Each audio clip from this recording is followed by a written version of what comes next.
Happy May 7th. I know at the top it says National Teacher Day, but then I actually have the note that says it's the first Tuesday of the first, or the Tuesday of the first full week of May. So it was a couple days ago, but we usually do a whole week of fun at school. This is a friendly reminder for those of you who are actually tuned in. Mother's Day is Sunday, so plan something nice for your mom. And there is your fair warning. So today we just have On This Day in History. Nobody has sent me a current event in the last 48 hours or so by the time I'm recording this. So we'll just talk about a couple of events.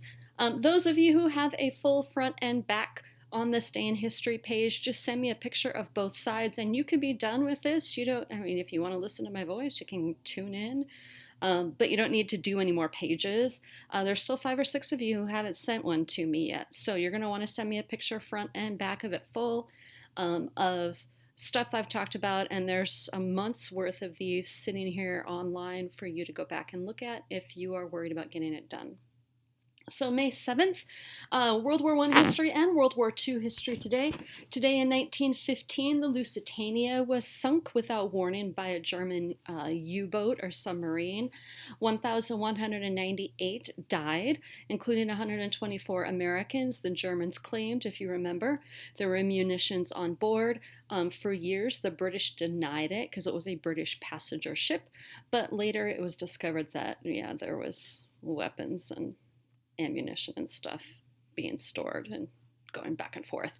They were right. Not to kill, 1,100 people, or 1,200 people more or less, but they were right in their accusation.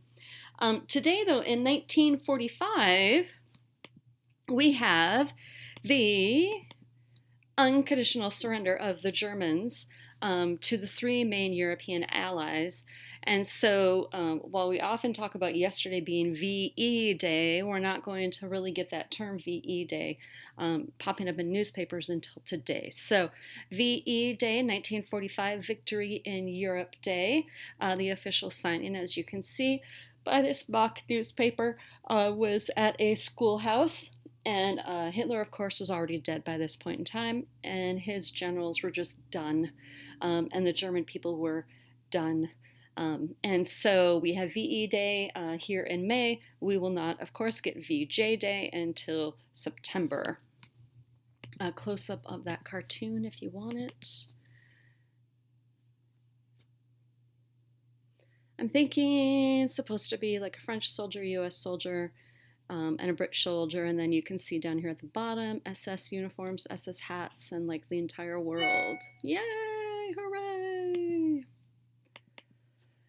Also today, look at that, actually a precursor to Vietnam War. 1954, the French were defeated at Dien Bien Phu, which essentially forces them to withdraw from Vietnam, and shortly thereafter we're going to start putting advisors in, and then within 10 years full forces are going to be in there too. So French army defeated Dien Bien Phu. They withdraw. They had been in Vietnam since post World War II and also pre-World War II.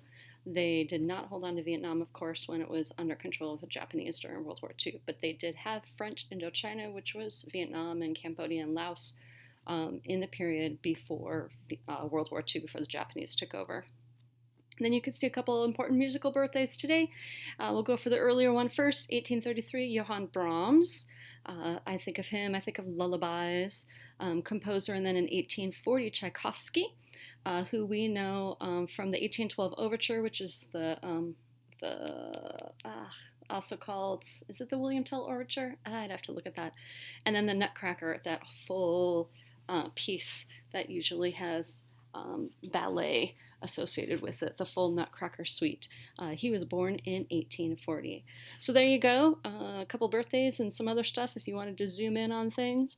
And there's May 7th. I will talk to you about On This Day in History next week, Tuesday.